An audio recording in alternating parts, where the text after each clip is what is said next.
Hello and welcome my dear students. I am Rushali ma'am from VM academy classes Nashik. हम देख रहे हैं हमारे 12th साइंस का केमिस्ट्री महाराष्ट्र स्टेट बोर्ड के लिए और हमने स्टार्ट किया था चैप्टर नंबर 2 सॉल्यूशंस. आज है लेक्चर नंबर 7. बहुत इंपॉर्टेंट लेक्चर है. आज के लेक्चर में हमें आइडियल सॉल्यूशंस क्या होते हैं, नॉन आइडियल सॉल्यूशंस क्या होते हैं और जो नॉन आइडियल सॉल्यूशन है वो क्या करते हैं, पॉजिटिव और निगेटिव डेविएशंस दिखाते हैं फ्रॉम द आइडियल बिहेवियर. तो उसे भी हम डिटेल में जानेंगे ग्राफ से. इस पे बहुत ज़्यादा क्वेश्चन आते हैं एग्जाम में. तो चलो स्टार्ट करते हैं ideal solutions lecture number 7 with VM academy Nashik. चलो आज के लेक्चर में सबसे पहले हमें देखना है आइडियल सॉल्यूशन क्या होता है. बहुत बार क्वेश्चन आता है what are the characteristics of ideal solution. तो आइडियल सॉल्यूशन के कैरेक्टर्स हम वन बाय वन देखेंगे और उसे थोड़ा सा डिस्कस भी करेंगे डिटेल में. तो सबसे पहला आइडियल सॉल्यूशंस ओबे राउल्ट्स लॉ. तो लास्ट लेक्चर में हमने राउल्ट्स लॉ देखा है, उसके न्यूमेरिकल भी सॉल्व किए. तो ऐसे सॉल्यूशन जो क्या करेंगे, राउल्ट्स लॉ को ओबे करेंगे over the entire range of concentration. मतलब आप जो कॉन्सेंट्रेशन है उसकी रेंज कितनी भी चेंज कर दो तो भी क्या करेंगे, वो राउल्ट्स लॉ को क्या करेंगे, ओबे करेंगे, फॉलो करेंगे. उनको क्या कहेंगे हम, आइडियल सॉल्यूशन. सो पहला statement, ideal solution obey Raoult's law over the entire range of the concentration. तो हर कॉन्सेंट्रेशन के रेंज में जो क्या करते हैं, राउल्ट्स लॉ को फॉलो करते हैं, उनको क्या कहेंगे हम, आइडियल सॉल्यूशन. यहाँ पे सिर्फ कॉन्सेंट्रेशन कहा है लेकिन टेम्परेचर रेंज में भी क्या करते हैं, वो फॉलो करते. चाहे टेम्परेचर चेंज करो या कॉन्सेंट्रेशन चेंज करो तो भी क्या करेंगे, आइडियल सॉल्यूशन राउल्ट्स लॉ को हमेशा क्या करते, ओबे करते. तो हम कह सकते हैं ideal solution obey Raoult's law over the entire range of concentration and temperature. क्या था राउल्ट्स लॉ? राउल्ट्स लॉ था P is equal to P01 zeta 1 plus P02 zeta 2. तो यहाँ पे क्या था, ये जो ऑब्जर्व क्वांटिटी थी, फॉलो करता है मतलब ओबे करता है, मतलब क्या था, observe quantity and calculated quantity जो होती है इसके लिए वो क्या होती है, इक्वल होती है. मतलब अगर आप कैलकुलेट करोगे bye using the experiment, calculated कैसे होगी, एक्सपेरिमेंट से, और ऑब्जर्व मतलब क्या होगी, ऑब्जर्व मतलब एक्सपेरिमेंट से होगी और कैलकुलेटेड बाय द लॉ के हिसाब से कैलकुलेट करोगे बाय यूजिंग द फॉर्मूला. तो दोनों भी वैल्यू क्या आते, इक्वल आते. वो क्या इंडिकेट करते हैं, ये ओबे कर रहा है किसे, राउल्ट्स लॉ को. जब एक्सपेरिमेंट से ऑब्जर्व की हुई क्वांटिटी, प्रेशर की वैल्यू एंड फॉर्मूला यूज़ करके कैलकुलेट की गई प्रेशर की वैल्यू सेम आती है सॉल्यूशन के लिए, तो वो सॉल्यूशन क्या होता है, आइडियल सॉल्यूशन. इसका मीनिंग क्या है, वो क्या कर रहा है, ओबे कर रहा है राउल्ट्स लॉ को. तो हम लिख सकते हैं observed pressure that is by calculated by experiment must be equal to the calculated pressure by the Raoult's law formula are same for the ideal solution. तो दोनों क्या होते हैं, मस्ट बी इक्वल होते हैं आइडियल सॉल्यूशन के लिए. Experiment से कैलकुलेट किया हुआ प्रेशर और फॉर्मूला यूज़ करके कैलकुलेट किया हुआ प्रेशर क्या आएगा, सेम आएगा. तब क्या होगा, ये आइडियल सॉल्यूशन होगा और राउल्ट्स लॉ को क्या करेगा, ओबे करेगा. This is the first characteristic. Second characteristic देखो, अच्छे से कैरेक्टर को समझ लो. अगर कैरेक्टर समझ में आएंगे तो आगे सब कुछ समझ में आएगा. सेकंड, यहाँ पे नो हीट इज इवॉल्व. तो यहाँ पे हीट इवॉल्व नहीं होती, नो हीट इवॉल्व जब रिएक्शन हो रही है और एब्जॉर्ब्ड. तो यहाँ पे हीट एब्जॉर्ब भी नहीं होती और इवॉल्व भी नहीं होती, मतलब हीट लॉस नहीं हो रहा है. तो यहाँ पे delta mixing of the heat क्या हो जाएगा, ज़ीरो. मतलब क्या हो रहा है, ए जब बी में कन्वर्ट होता है तो यहाँ पे ना ही हीट एब्सॉर्ब होती है ना ही हीट क्या है, इवॉल्व होती है. हीट को यूज़ भी नहीं किया जा रहा, हीट को रिलीज़ भी नहीं किया जा रहा. तो यहाँ पे जो हीट थी इसे हम कहेंगे H1 और यहाँ पे जो हीट थी H2, ये दोनों क्या होते, सेम होते. तो ये भी 1 होगा और ये भी 1 होगा, तो 1 - 1 कितना आंसर आएगा, 0. तो डेल्टा H मिक्सिंग कितना हो गया, ज़ीरो हो गया। तो यहाँ पे क्या है, नो हीट इवॉल्व और absorbed when the components forming an ideal solution जब मिक्स होंगे। तो यहाँ पे जो होगा एंथैल्पी, एंथैल्पी मतलब ये value enthalpy delta H enthalpy होता है। तो हीट जो मिक्सिंग होगा वो क्या होगा, ज़ीरो होगा। तो यहाँ पे चेंज जो होता है मिक्सिंग का वो कुछ भी नहीं होगा। तो ये डेल्टा एच मिक्सिंग क्या होगा, डेल्टा मिक्सिंग एच लिखते हैं एक्चुअली, वो क्या होगा, हीट इवॉल्व। कब हीट इवॉल्व होती है, जब क्या होता है, प्रोडक्ट फॉर्म होता है, प्रोडक्ट फॉर्मेशन जब होगा तब, माइनस हीट एब्सॉर्ब। ये आपके बुक में दिया नहीं है, आपकी इंफॉर्मेशन के लिए मैं बता रही हूँ। ऑन रिएक्टेंट बॉन्ड ब्रेकिंग, जब रिएक्टेंट के बॉन्ड क्या होते, ब्रेक होते, क्योंकि दो सॉल्यूशन मिक्स हो रहे हैं तो नया कुछ बना रहे हैं ना। तो जब रिएक्टेंट के बॉन्ड ब्रेक होते हैं तो हीट एब्सॉर्ब होती है और हीट इवॉल्व होती है। ये दोनों हीट क्या होंगे, सेम होंगे, इसीलिए वैल्यू क्या आती है, ज़ीरो। मतलब ना ही यहाँ पे हीट इवॉल्व होगी, ना ही यहाँ पे हीट क्या होगी, एब्जॉर्ब होगी। तो यहाँ पे देखो, सपोज आपके पास दो कंपोनेंट थे ए प्लस बी, यहाँ पे क्या हो रहा है, ए बी फॉर्म हो रहा है। तो यहाँ पे ए के भी बहुत सारे कंपोनेंट होंगे, उनके बीच में बॉन्ड होंगे, बी के बहुत सारे कंपोनेंट होंगे, उनके बीच में बॉन्ड होंगे, फिर एक नया कंपोनेंट बन रहा है ए बी। आ रहा है समझ में। तो यहाँ पे देखो, ये जब बॉन्ड ब्रेक होंगे तब हीट क्या होती है, एब्जॉर्ब होती है। बॉन्ड ब्रेकिंग के लिए हीट की ज़रूरत होती, तो यहाँ पे हीट क्या होगी, एब्जॉर्ब होगी। तो बॉन्ड ब्रेकिंग जो होगा ए बी बी का, ये क्या करेगा, हीट को एब्जॉर्ब करेगा। और यहाँ पे ये जो बॉन्ड फॉर्मेशन हो रहा है, तो यहाँ पे मैं बॉन्ड वर्ड लिख देती हूँ, प्रोडक्ट का बॉन्ड फॉर्मेशन। तो ये बॉन्ड फॉर्मेशन जब होता है तो हीट रिलीज होती है। तो हीट क्या होगी, बॉन्ड फॉर्मेशन में हीट इवॉल्व होगी, हीट रिलीज होगी। लेकिन अगर आइडियल सॉल्यूशन है तो ये दोनों भी प्रोसेस नहीं होती, ना ही हीट एब्जॉर्ब होती है, ना ही हीट इवॉल्व होती है। इसलिए डेल्टा एच मिक्सिंग जो होगा आइडियल सॉल्यूशन के लिए हमेशा क्या होता है, ज़ीरो होता है।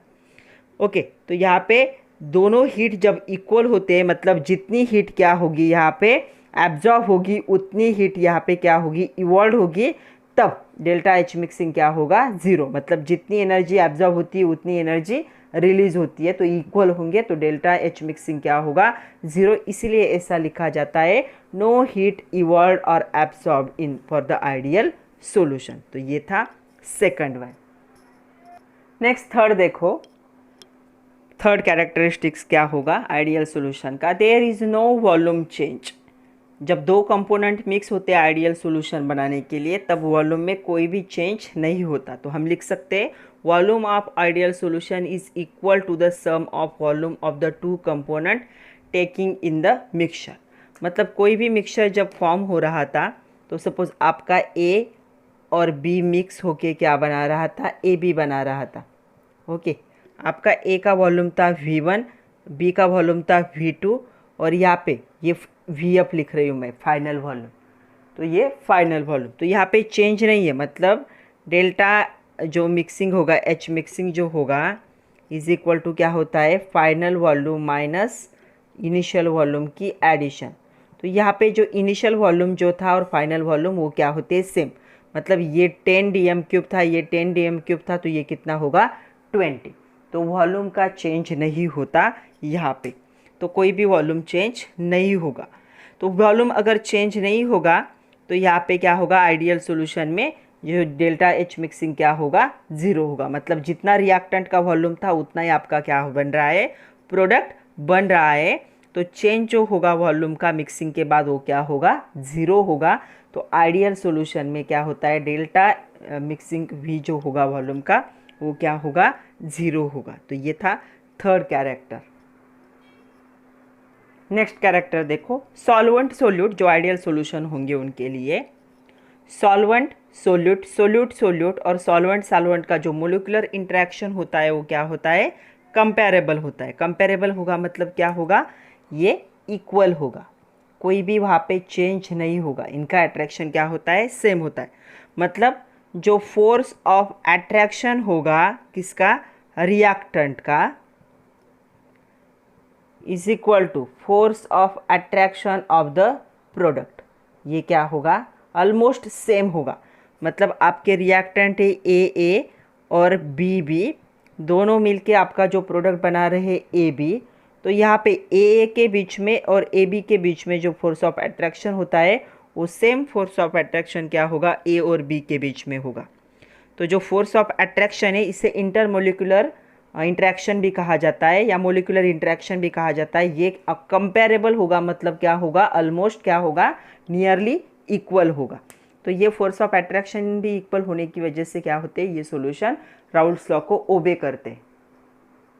लास्ट कैरेक्टर देखो, फिफ्थ वन, जो वेपर प्रेशर होता है आइडियल सॉल्यूशन का, वो क्या होगा, it lies between the vapour pressure of pure component.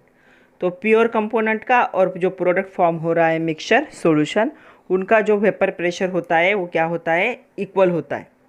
सो क्या होना चाहिए इसके लिए कंपोनेंट क्या होने चाहिए, कुछ यहाँ पे एग्जाम्पल है। तो यहाँ पे पहला एग्जाम्पल है, यहाँ पे सॉल्यूशन ऑफ बेंजीन, ये आइडियल सॉल्यूशन का example, benzene plus toluene.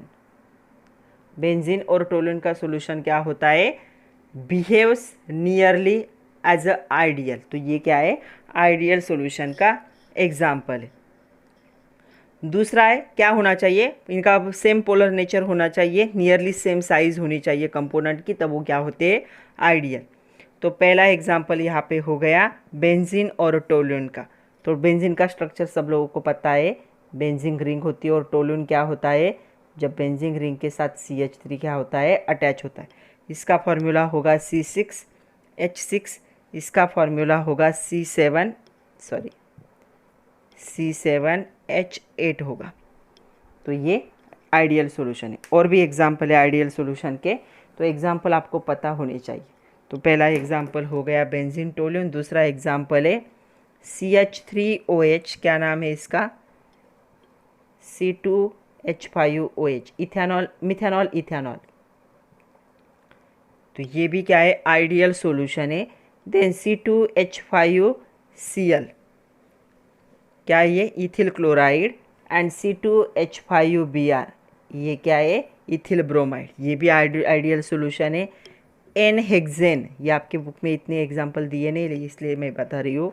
N-हेप्टेन, N मतलब नॉर्मल चेन, हेक्सेन और हेप्टेन क्या होते हैं, ये भी क्या है, आइडियल सॉल्यूशन है। तो मैंने आप लोगों को 4 एग्जाम्पल बताए, 1, 2, 3 और 4th एग्जाम्पल कौन सा, जो हमने पहले लिया था, बेंजीन एंड टोल्यून। तो ये जो मिक्सचर होते हैं ये क्या है, these are the example of ideal solution जो राउल्ट्स लॉ को ओबे करते हैं। यहाँ पे हीट इवॉल्व भी नहीं होता, एब्जॉर्ब भी नहीं होता, यहाँ पे वॉल्यूम का कोई चेंज नहीं होता, यहाँ पे जो मोलिकुलर इंटरेक्शन होगा ऑलमोस्ट सेम होता है, और वेपर प्रेशर सॉल्यूशन का और कंपोनेंट का क्या होता है, एक लाइज होता है बिटवीन द कंपोनेंट। तो ये सारे जो है कैरेक्टर, इनको ये एग्जाम्पल क्या करते, ओबे करते। तो क्या होना चाहिए कैरेक्टरिस्टिक मेन, क्यों करते हैं ऐसा, क्योंकि उनकी पोलर नेचर सेम होता है और नियरली सेम साइज होती कंपोनेंट की, इसलिए वो आइडियल बिहेव करते। तो चलो इसका ग्राफ देखो, ग्राफ ऑफ कॉन्सेंट्रेशन, जिसे मोल फ्रैक्शन भी कहा जाता है कॉन्सेंट्रेशन को, pressure, vapour pressure versus the for the ideal solution. तो देखो वेपर प्रेशर वर्सेस क्या है यहाँ पे, mole fraction versus vapour pressure है फॉर द आइडियल सॉल्यूशन। तो आइडियल सॉल्यूशन के लिए सारा ग्राफ क्या होगा, एज इट इज़ आएगा, जो राउल्ट्स लॉ के लिए था। तो यहाँ पे वेपर प्रेशर है, यहाँ पे मोल फ्रैक्शन। यहाँ पे देखो pure component, second component pure था यहाँ पे, तो प्योर कंपोनेंट क्या था, सेकंड वन। तो सेकंड कंपोनेंट प्योर है यहाँ पे, तो इसलिए इसे zeta2 को 1 लिखा है, मोल फ्रैक्शन उसका 1 होगा। यहाँ पे प्योर 1 है, तो यहाँ पे 2 ग्राफ ड्रॉ किए, एक ऐसा ग्राफ था और एक ऐसा ग्राफ था। तो मतलब एक ऐसा ग्राफ था, यहाँ पे ये था प्योर कंपोनेंट 2 का ग्राफ, ये था प्योर कंपोनेंट 1 का ग्राफ। तो ये ऐसे जा रहा था, ये भी ऐसे जा रहा था, तो इसे उल्टा किया है, तो इसे ऐसे करके ऐसे दिखाया गया है, इसलिए ये ग्राफ ऐसे। तो 2 ग्राफ को यहाँ पे क्या किया गया है, इंटरमिक्स किया गया है, इसीलिए। तो एक ग्राफ आपका इस साइड से बढ़ रहा है और एक ग्राफ इस साइड से, तो जो ग्राफ ऐसा था तो उसे उल्टा फ्लैप करके यहाँ पे दिखाया गया है।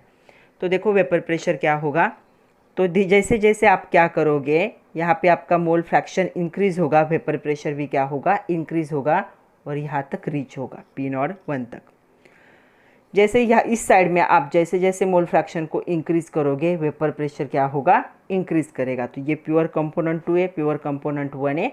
तो ये आइडियल सॉल्यूशन का ग्राफ है। तो ग्राफ को आपको इसे ही ड्रॉ करना है, टोटल प्रेशर लिखना है, P2 लिखना है, P1 लिखना है। तो ये आपका ग्राफ है फॉर टोटल प्रेशर। तो यहाँ पे मैं 1 लिखती हूँ, यहाँ पे 2 लिखती हूँ, ए भी नहीं यूज़ करना है, 1 2 यूज़ करना है।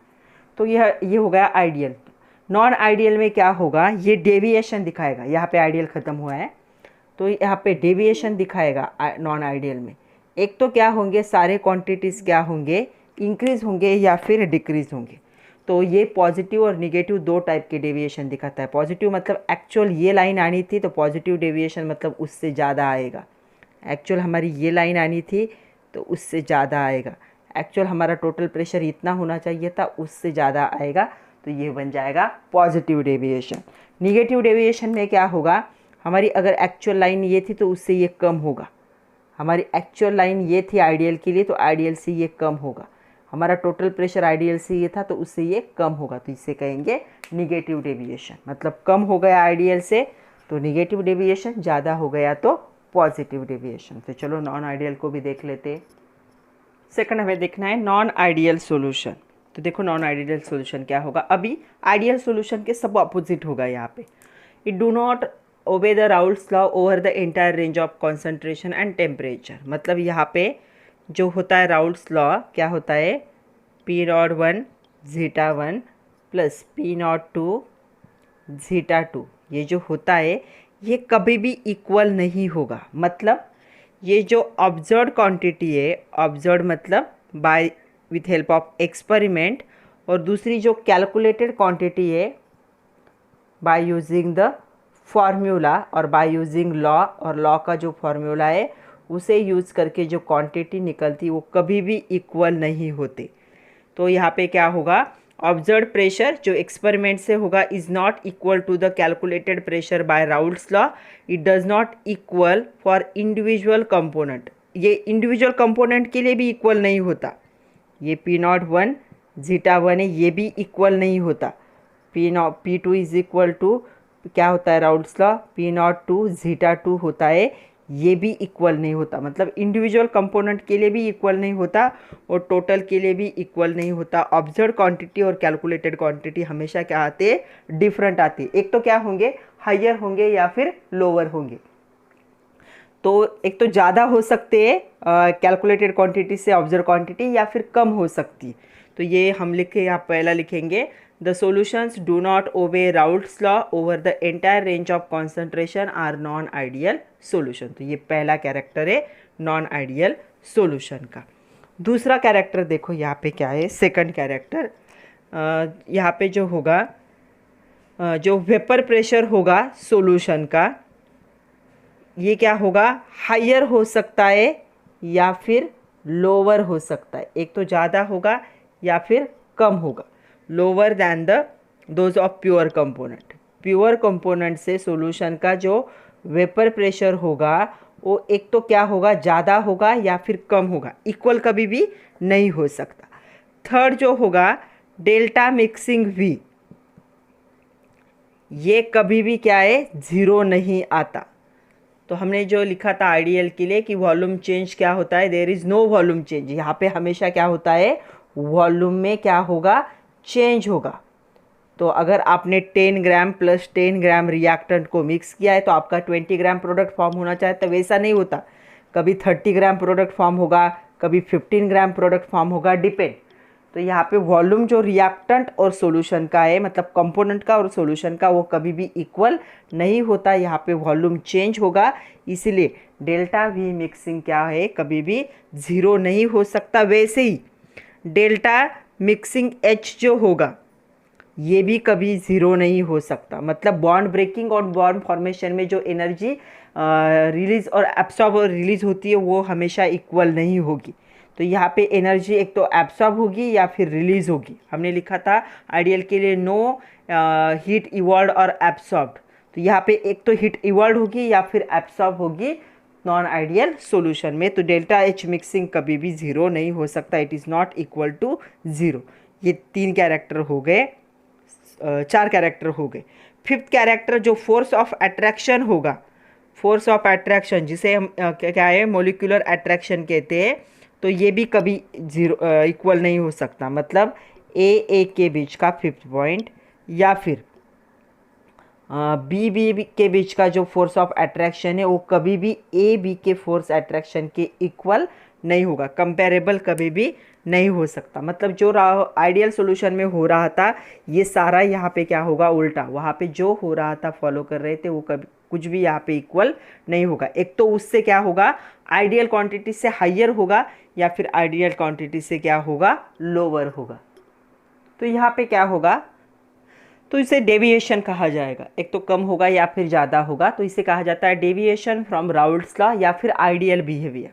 तो यहाँ पे डेविएशन 2 टाइप के होंगे नॉन आइडियल सॉल्यूशन के लिए। पहला होगा पॉजिटिव डेविएशन और दूसरा होगा निगेटिव डेविएशन। तो पॉजिटिव डेविएशन में क्या होगा, यहाँ पे ये जो ऑब्जर्व्ड प्रेशर होता है, ऑब्जर्व्ड प्रेशर मतलब एक्सपेरिमेंट से, ये क्या होगा is more than the calculated. Formula use करके जो कैलकुलेटेड प्रेशर है उससे एक्सपेरिमेंट यूज़ करके जो ऑब्जर्व्ड प्रेशर होता है वो क्या होगा ज़्यादा होगा। और यहाँ पे क्या होगा ऑब्जर्व्ड प्रेशर जो होगा जो एक्सपेरिमेंट से ऑब्जर्व किया जाएगा ये क्या होगा लेस देन कैलकुलेटेड। कैलकुलेटेड से क्या होगा ये कम होगा, तो उसे क्या कहा जाएगा निगेटिव डेविएशन पॉजिटिव। मतलब हमने जो आइडियल का ग्राफ ड्रॉ किया था, पॉजिटिव डेविएशन में क्या होंगे क्वांटिटी उसके ऊपर चले जाएंगे और निगेटिव डेविएशन में क्या होंगे उसके नीचे चले आएंगे।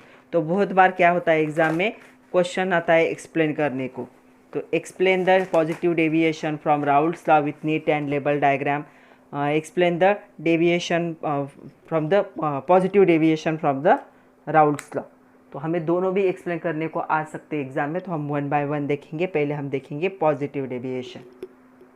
तो चलो इसे एक्सप्लेन करने के लिए ग्राफ के साथ डायग्राम मतलब ग्राफ के साथ लेबल डायग्राम पूछा जाता है। क्वेश्चन होता है explain positive deviation from Raoult's law with neat and label diagram. तो डायग्राम मैंने आधी ड्रॉ की है, आधा मुझे आप लोगों को बताना है। ताकि क्या है ये क्या होगा यहाँ पे जो यहाँ पे सॉल्यूशन होगा जिसमें सोल्यूट सॉल्वेंट के क्या होते हैं कंपोनेंट होते हैं, यहाँ पे इंटरमोलिकुलर इंटरेक्शन क्या होगा इनका वीक होगा। मतलब अगर आपका ए और बी मिक्स हो रहा है और यहाँ पे ए बी बना रहा है, तो यहाँ पे ए क्या था आपका सोल्यूट था, बी आपका क्या था सॉल्वेंट था और ए बी आपका क्या है सॉल्यूशन है। तो यहाँ पे क्या होगा ये जो इनका इंटरेक्शन है ये क्या होगा हायर होगा then interaction of the solution, तब क्या होगा ये पॉजिटिव डेविएशन। तो यहाँ पे क्या है जो इंटरेक्शन होगा इंटरमोलिकुलर इंटरेक्शन सॉल्यूशन का क्या होगा यहाँ पे कम होगा as compare to the reactant. तो हम लिख सकते हैं the solution in which solute solvent कौन होगा सोल्यूट और सॉल्वेंट मतलब product. Intermolecular interaction is weak then the interaction between the solute and solvent, तब ये क्या दिखाता है पॉजिटिव डेविएशन दिखाएगा। तो ये क्या होंगे बॉन्ड स्ट्रांग होंगे और ये बॉन्ड जब वीक होंगे तब ये क्या दिखाएगा पॉजिटिव डेविएशन। मैं आपको पहले सारे कंडीशन बताती हूँ कि पॉजिटिव डेविएशन कब आएगा। पहली कंडीशन ये हुई कि रिएक्टेंट के बॉन्ड का जो है फोर्स ऑफ अट्रैक्शन ज़्यादा है as compare to the product, तब पॉजिटिव डेविएशन आएगा। ये पहली कंडीशन हो गई, बुक में दिया नहीं इतना सारा लेकिन हम डिटेल में देखते। दूसरा देखो यहाँ पे क्या होगा जो वेपर प्रेशर होगा सॉल्यूशन का हायर होगा दैन द प्योर कंपोनेंट। तो यहाँ पे वेपर प्रेशर जो होगा सॉल्यूशन का, यहाँ पे मैं 1 लिख देती हूँ, ये क्या होगा हायर होगा कंपोनेंट से, दोनों के लिए कंपोनेंट के वेपर प्रेशर से सॉल्यूशन का वेपर प्रेशर हायर होगा। मतलब टोटल प्रेशर भी क्या होगा हायर होगा than the vapour pressure of the component, इससे क्या होगा ज़्यादा होगा। जब आपका सॉल्यूशन का वेपर प्रेशर कंपोनेंट के वेपर प्रेशर से ज़्यादा होता है तब भी क्या आता है पॉजिटिव डेविएशन। ये सेकंड कंडीशन हो गई। थर्ड कंडीशन क्या होगा डेल्टा मिक्सिंग एच जो एक्स वी जो होगा वॉल्यूम, ये क्या होगा, 0 से ज़्यादा होगा। मतलब क्या होगा, जब आपका ए मतलब रिएक्टेंट और बी रिएक्टेंट रिएक्ट होके ए बी बना रहे हैं, तब यहाँ पे क्या होगा, वॉल्यूम क्या हो जाएगा, यहाँ पे इंक्रीज़ होगा। मतलब आपके रिएक्टेंट से प्रोडक्ट का वॉल्यूम क्या होगा, ज़्यादा होगा, तभी तो ये 0 से ज़्यादा आ सकता है। ये आपने यहाँ पे 10 ml लिया था, यहाँ पे 10 कितना बनना चाहिए, तो 20, लेकिन ये कितना बन रहा है, 30 बन रहा है। तो ये क्या है, वॉल्यूम इसका ज़्यादा होगा तभी ये हो सकता है। ये हो गई थर्ड कंडीशन।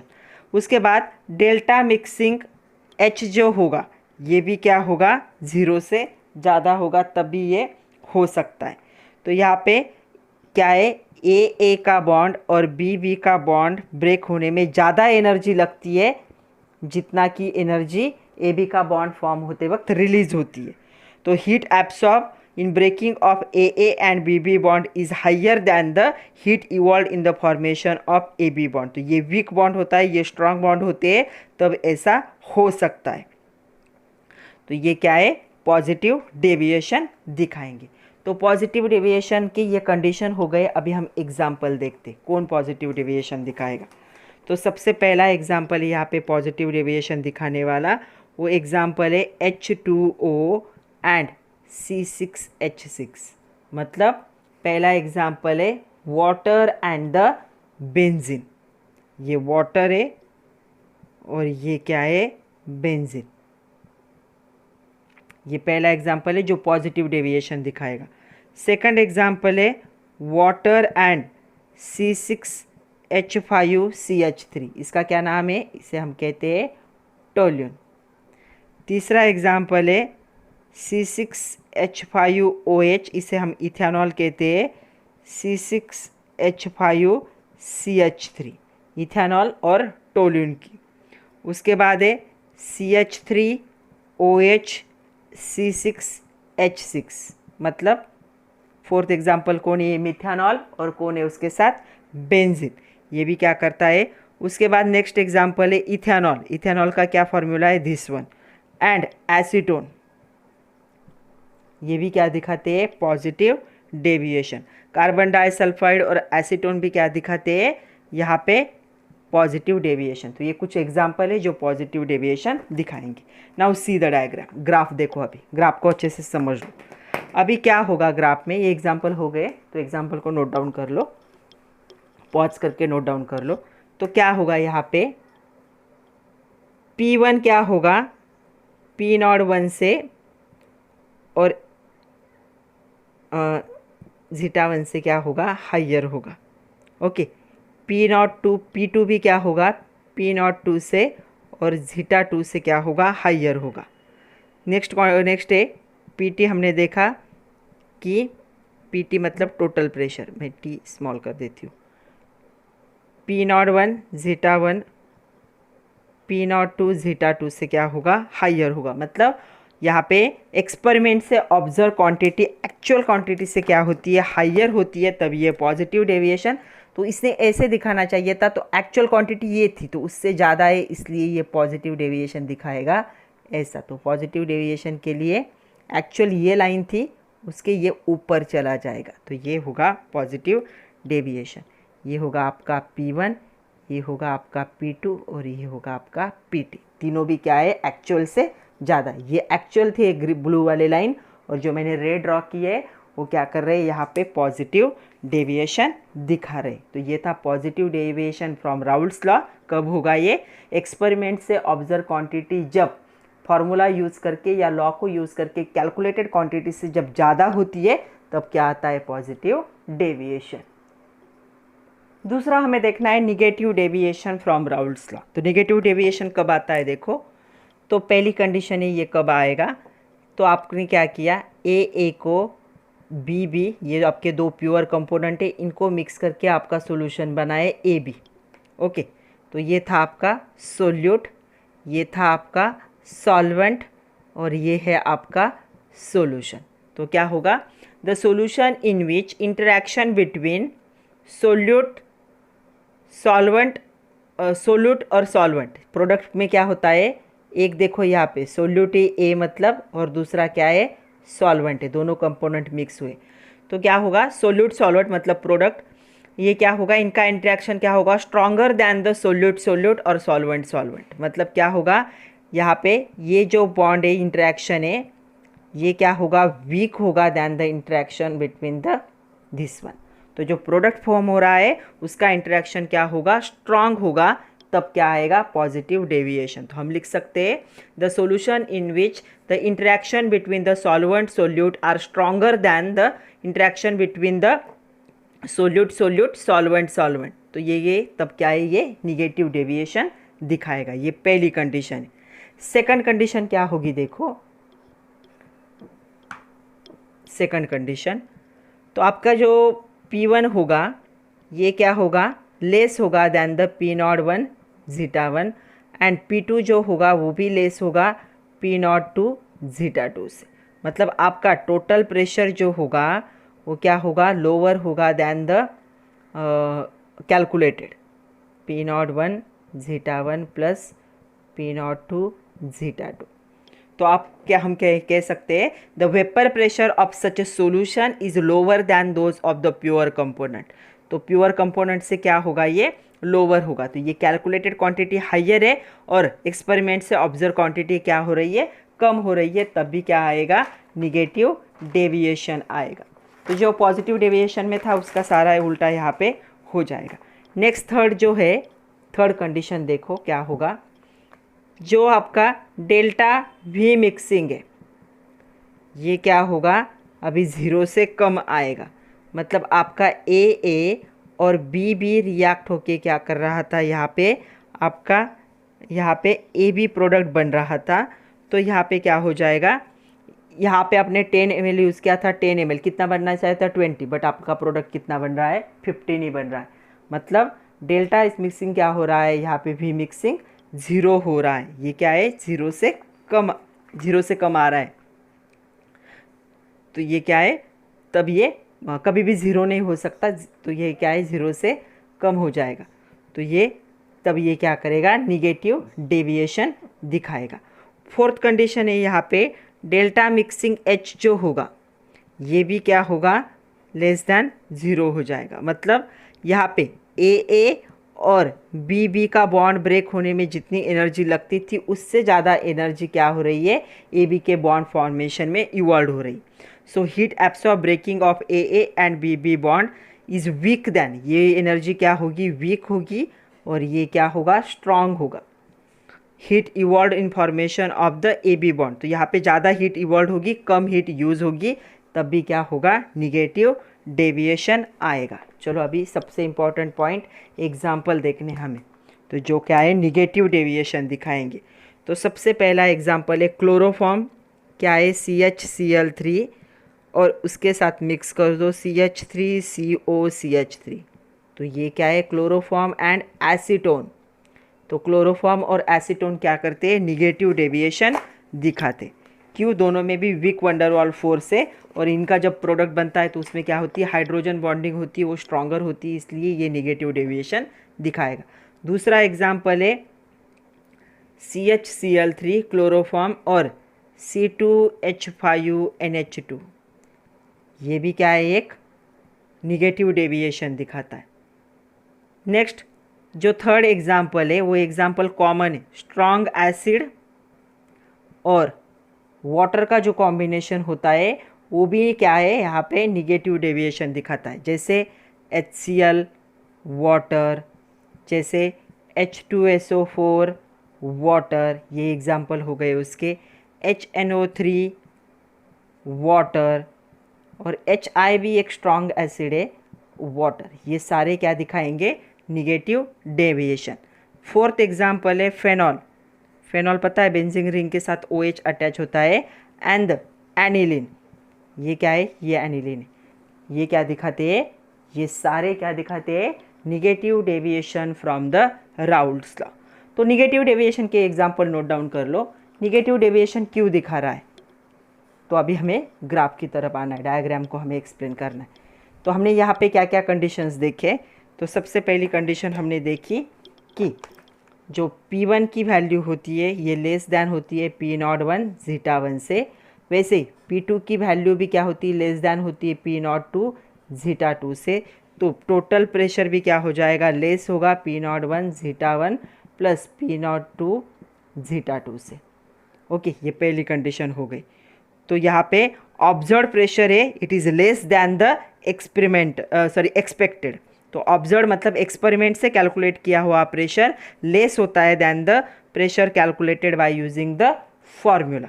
तो अगर ये ऐसे दिखा रहा है तो ये लेस होगा, तो क्या होगा, वेपर प्रेशर सॉल्यूशन का एक्चुअल ऐसा होना चाहिए था, तो ये उससे लोअर हो रहा है, तो डेविएशन क्या होगा, नीचे दिखाना है।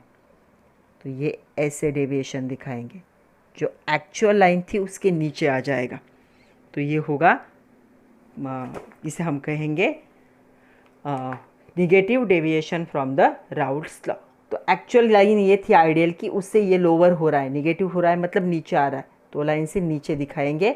तो डॉटेड लाइन क्या है, ब्लू कलर की, वो आइडियल बिहेवियर था, उससे ये निगेटिव डेविएशन दिखा रहा है, तो उस लाइन से ये प्रेशर क्या है, लेस है, तो उसके नीचे आ जाएगा। तो इसे हम कहेंगे P1, इसे हम कहेंगे P2 और इसे हम कहेंगे टोटल प्रेशर। तो देखो P1 भी लेस है, P2 भी लेस है और टोटल प्रेशर भी लेस है एक्चुअल राउल्ट लॉ के कैलकुलेशन के हिसाब से। तो ये था आइडियल एंड नॉन आइडियल। एक बहुत बार आने वाला क्वेश्चन है, what is the difference between ideal and non ideal solution, उसे देख लेते।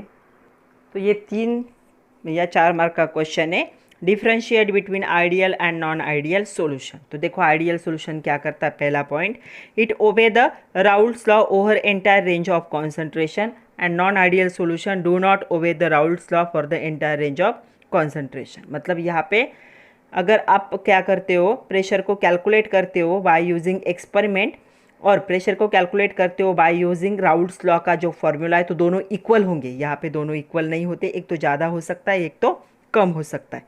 सेकंड पॉइंट देखो, यहाँ पे जो वेपर प्रेशर होता है आइडियल सॉल्यूशन का, it lies between, vapour pressure of solution जो होगा lies between vapour pressure of the pure component. जो आपने प्योर कंपोनेंट यूज़ किए, प्योर कंपोनेंट मतलब कौन से, सोल्यूट एंड सॉल्वेंट, उनके बीच में होता है। यहाँ पे जो वेपर प्रेशर होगा किसका, सॉल्यूशन का, ये क्या हो सकता है, एक तो हायर हो सकता है और लोअर। हायर हुआ तो पॉजिटिव डेविएशन, लोअर हुआ तो निगेटिव डेविएशन। लोअर होगा than the pure component, pure component से ज़्यादा या कम हो सकता है, ये क्या होगा, प्योर कंपोनेंट के बीच में प्रेजेंट होगा। थर्ड जो पॉइंट होगा, यहाँ पे क्या होगा, जो सॉल्वेंट सोल्यूट है एंड सोल्यूट है, मतलब रिएक्टेंट एंड सोल्यूट सॉल्वेंट है, इनका जो इंटरेक्शन होता है, मोलिकुलर इंटरेक्शन, ये क्या होता है, ऑलमोस्ट कंपेरेबल होता है, मतलब इक्वल होता है। यहाँ पे ये तीनों का जो होगा, ये क्या होगा, ये एक तो वीक हो सकता है या फिर स्ट्रॉन्गर हो सकता है। मतलब सॉल्वेंट सोल्यूट का इंटरेक्शन जो कि सॉल्यूशन में प्रेजेंट होंगे, एक तो प्योर कंपोनेंट से ज़्यादा हो सकता है या कम हो सकता है, तो स्ट्रांग होगा या फिर वीक होगा। यहाँ पे हम लिख सकते हैं डेल्टा मिक्सिंग H जो होगा क्या होगा, ऑलवेज ज़ीरो होगा। यहाँ पे डेल्टा मिक्सिंग H जो है कभी भी ज़ीरो नहीं होता, एक तो ज़ीरो से कम होगा या फिर ज़ीरो से ज़्यादा होगा। यहाँ पे हम लिख सकते हैं delta mixing of the volume, ये हमेशा ज़ीरो होगा। यहाँ पे डेल्टा मिक्सिंग ऑफ वॉल्यूम कभी भी ज़ीरो नहीं हो सकता, एक तो ज़ीरो से ज़्यादा होगा या फिर कम होगा। और लास्ट में कोई भी एक एग्जाम्पल लिख दो। तो इसका एग्जाम्पल क्या होगा, एक एग्जाम्पल मैं ही बता देती हूँ कौन सा लिखना है। तो यहाँ पे होगा बेंजीन प्लस टोल्यून, ये बहुत पॉपुलर एग्जाम्पल है आइडियल सॉल्यूशन का। और यहाँ पे आप एग्जाम्पल लिखोगे, कोई भी एक लिख दो, एक लिखो इथेनॉल प्लस एसीटोन। तो ये इनके बीच के कितने पॉइंट लिखे हमने, 6 पॉइंट लिखे। इस 6 पॉइंट से कोई भी 4 पॉइंट क्या कर लो, अच्छे से लर्न कर लो। तो आज के लिए इतना ही था बच्चों। आज हमने आइडियल और नॉन आइडियल दोनों के बारे में अच्छे से जान लिया। पॉजिटिव निगेटिव डेविएशन क्या होता है उसके बारे में भी अच्छे से देख लिया। नेक्स्ट जो लेक्चर होगा उस नेक्स्ट लेक्चर से हमें स्टार्ट करने हैं colligative properties of the non electrolyte solution.